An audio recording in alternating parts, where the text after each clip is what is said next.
Okay, John, Izzy, Sammy, Taryn, congratulations. Maybe we can start with Sam first. Finally ticked off that premiership win. How do you feel? It's taken me a little moment to figure out how I'm feeling, but I think for me the whole week has been awesome. It's been such an experience. I've definitely, I think, made an effort to slow down and enjoy everything, but I think all the players have really taken the whole week in, which I think has made it enjoyable for everyone. So just stoked to be a part of it. Yeah, it's been good. John, how are you feeling? Never in doubt? Yeah. Good question. Yeah. Look, obviously the first half we were brilliant in everything. Like, we worked really hard. We spoke about completing our sets, putting a good kick in at the end of the sets. Good kick chase. Obviously, Emma Tonegato's electric on her feet, so really good connected straight line. Defended that, we went really well, and then looking for when they cracked to take advantage of that, which the girls did in the first half. So yeah, really happy at half time. And then in the second half, we just put ourselves under pressure a little bit. A couple of push passes where we didn't need to. Unforced errors, sort of, in the play of the ball in our own end. So that's, look, Cronulla are an awesome side. Like, they've put a lot of points on a lot of teams this year. If you let them have their set starts in your half, you're asking for trouble. The first half we didn't allow that. Second half we invited them in, and Tiana Penatani scored a couple, and Ellie there next to the post, like Georgia Hanaway as well. Like, they've just got strike everywhere, and they've recruited really well this year, especially in the sevens area. Recruited really well with those girls. So we knew that they had a lot of strike, a lot of talent. So, but really happy with these girls. It was getting close there, and they had all the momentum, the Sharks, in the second half. But just really impressed with these girls staying calm the whole time. And then defending it, and obviously holding on in the end. So very happy. What were you saying when the Sharks were coming back to you? Obviously, you could sort of see that your defence was did sort of seem to regroup there like late in the game when it needed to, but they were coming for you. What was the talk out there?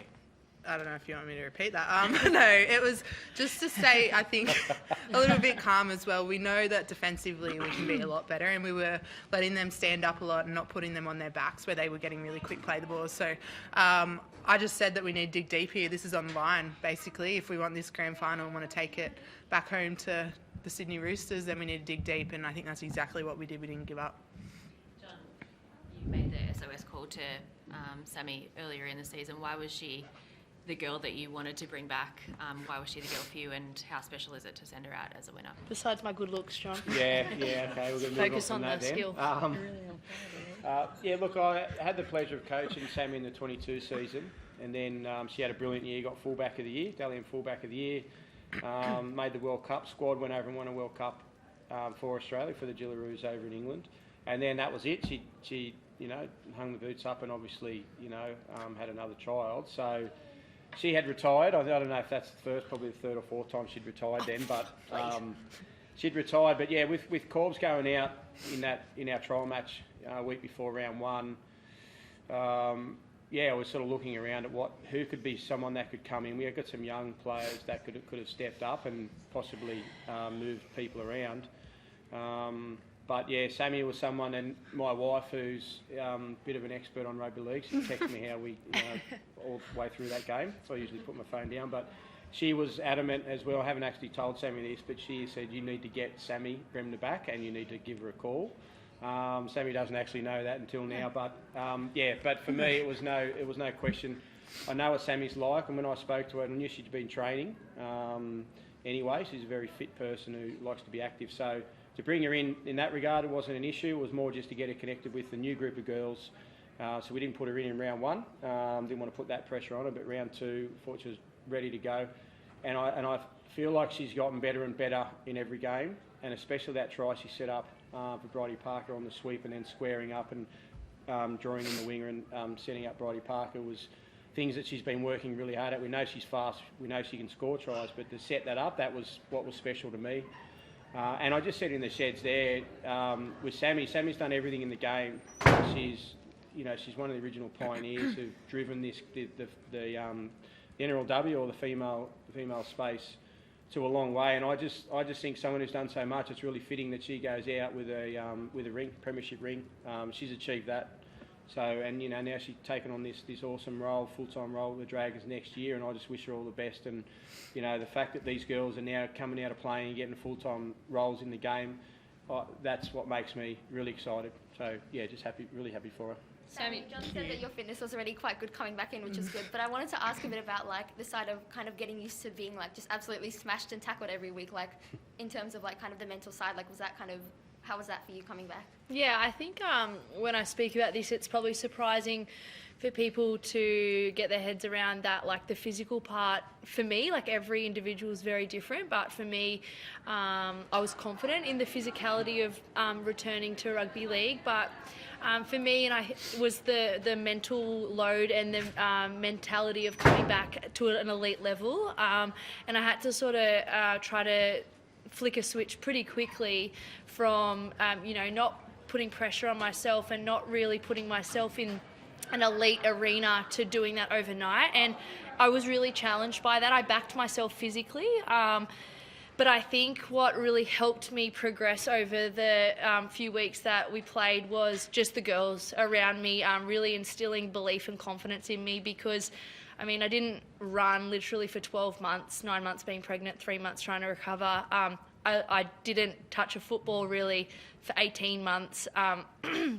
And so there was a real lack of confidence in terms of rugby league, not in terms of contact or fitness.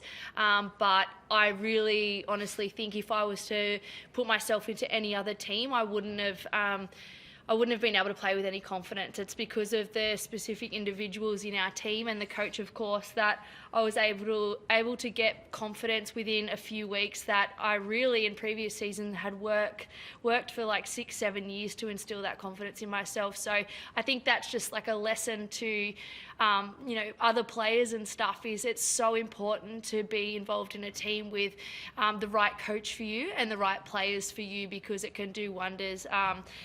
The fact that I was able to come back and play rugby league is not about me and what I'm capable of. It is about me fitting into the mould at the Sydney Roosters and the people around me, what they were able to bring out in me and hopefully what I was able to bring out in them. So I appreciate all the questions about me like returning and stuff like that, but it's an absolute credit to the Sydney Roosters what they were able to do for me in such a short term, and especially Strangey being able to instill that confidence in me from not playing football, or literally not touching a football for 18 months. Sam, is there any part of you that's got that itch that wants to go around again once more?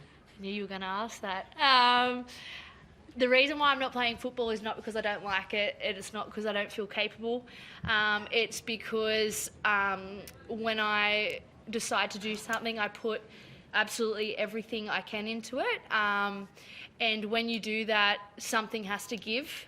In the last few months this season, it's meant that something has to give is the time with my children. And I have played football for 14 years, and as much as I love it so much, it deserves so much time being put into it. That's what it takes to win premierships, and I understand that.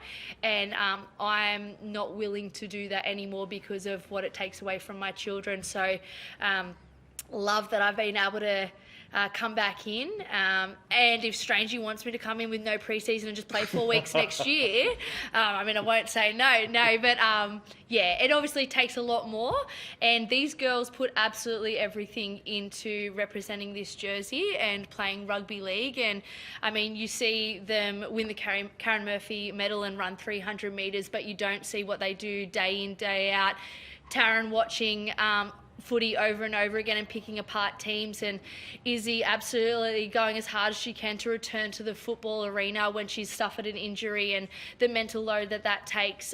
We all see what it happens on the football field, but in terms of what it takes to be an elite athlete all year round, even though it is a part-time gig, as sad as it makes me to say, I'm just not willing to do what these girls do anymore because it sacrifices my family. But I'm a massive cheerleader of these guys because they absolutely have earned this premiership, because this has been an all year round thing, season after season, and they've really reaped the rewards now. Sam, you've had what's it mean you to win the Karen Murphy medal, and I'm assuming Karen's someone you've had a bit to do with.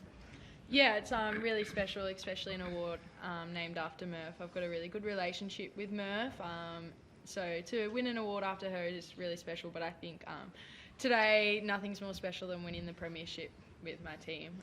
It's something we've worked really hard for. So that's... She does want to name it the Taryn Murphy Medal, though, if that's okay.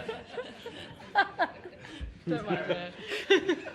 Sam, you've had a long and distinguished career. You finally got that premiership ring. Does this rank on top of all your achievements that you've had throughout your career? The ring is awesome, and the trophy's great, but it's been the season itself, and particularly this week. The week itself has gone straight to the top. I think this club, the players, the coaching staff have been so accommodating and flexible around my circumstances with my family that in itself has gone to the top. I love the ring. I love that we won. It's just that we won is like the cherry on top. What about you, Izzy? Like, how proud are you of this team, and just, especially just considering the game, like to go 24-0 up at halftime and then to hold on like that towards the end? Like, how proud does that make you? So proud. I think coming in this year, especially in pre-season, we really set a goal to have that grit and determination to make sure that we were the best that we could be, and we obviously fell short the last 2 years, so we had that hunger and we had that drive that we really wanted to hold that premiership. But yeah, I'm unbelievably proud. I think we had a lot of girls that probably have never played big games in this arena before, but they really stood up and did their job. And personally, I think everyone across the park did their role, executed it so well, and I think that's what made me the most proud. But I knew that it was, when we were getting scored on quite a bit, it was quite tough and a little bit mentally sometimes that it can affect people. But I think the proudest moment for me was seeing those girls stand up and then making sure that we got that win. What about your battle with Vanessa Biddle out there? That was super exciting. She's a young and up-and-coming star. Like, what was it? What's it like to kind of go ahead? Who do you think won that battle, Pam? Well, someone's got to ring. But we love No, that. yeah, 100%. I think she's a really exciting young new player. I don't know her personally, but I think she's someone that could probably play in the forwards, to be honest. She's very, very strong. So I think her and Tiana were great for them this year, and not just them two, but their whole team. Obviously, they wouldn't be here without the teamwork of every single person. So I think they've gone leaps and bounds this year, and I think they're going to be even better next year. What about? I was going to say, Jocelyn's kicking today. Like those first 3 errors, the first 3 tries came from those errors, from her kicks. Like, just what's your reflection of her season? Because it seems like today was her best game. Oh yeah, she's had a great year.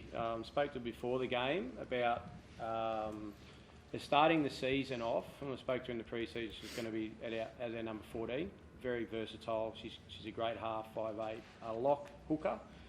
She's actually played everywhere for us, but they're at main positions that she excels in. So the fact that she'd worked her way in and gave me no choice but to start her midway through this campaign is a testament to her character. She worked really hard to sort of say, okay, sweet, you're going to start me on the bench, but I'm going to fight my way into the starting spot. So after doing that, then she's just gone leaps and bounds, to goal kicking as well. That's a real mental thing. The fact that she missed that goal in round 1 against the Knights to level it, and then regrouped, went back out the next day practicing and goal kicking to make sure that she gave herself the confidence to kick, and even today, like, it wasn't like to go up when we were 6, when we got that penalty in the second half, we're up by 6. Yeah, it was right next to the post, but that's a big kick. Like, that's probably an easier kick if it's from the sideline, if I'm being honest, for a goal kicker.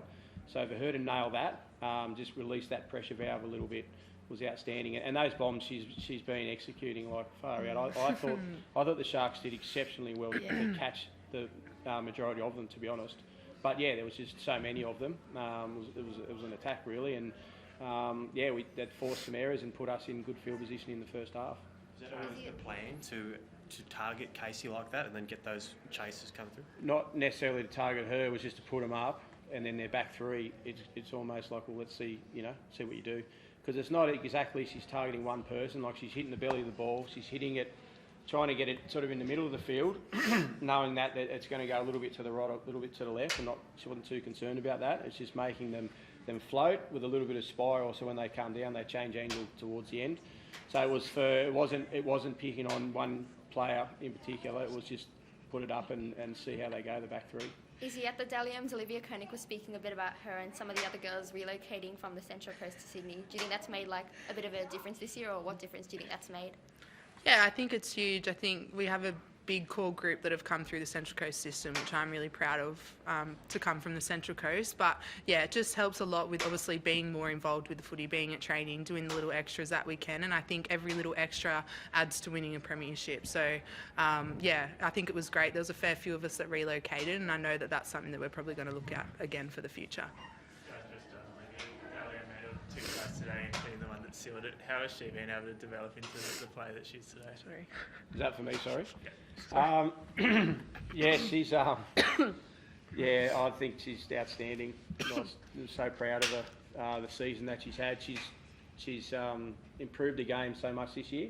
Last couple of years she's been very good, one of the best players in the world. She's been in and around the Gillaroos in playing the World Cup final, but was over there playing some games in 22, and obviously been a mainstay in the New South Wales side as World Origin. So, but this year she's gone to another level, and obviously I think that was a great reward for her. We know she's a smart player, she's a good ball player, but what she's done is she's really knuckled down and helped the team in every game, and in particular out there today, come out of yardage with strong carries. Carries that they're probably not the funnest. You play two carries where you're in a corner and you've got the opposition squeezed up and they're trying to whack you. She was standing up, as was obviously Izzy, like she's done all year. But yeah, she stood up and got the team out of trouble, and then obviously she got opportunities, a couple of opportunities, and took them, and scored those tries. So really proud of how hard she's worked, and really happy for her. How do you guys celebrate now? Sammy, I don't know. You tell us, Sammy. We might play some bingo. Just have some deep conversations. No, I don't think there's any barriers, Pam, on how we're going to celebrate. But I guess it's just making the most of all being together. Izzy said it a few times this season that this group will never be the same again.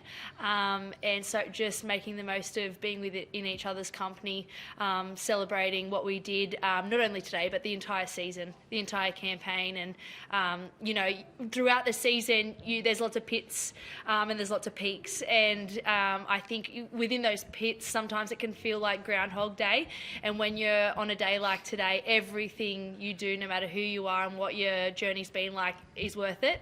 So I think, celebrating each other, the premiership and those pits and peaks is exactly what we'll be doing. I was going to say the next 24 hours, but who knows? Could be more. Pits and peaks.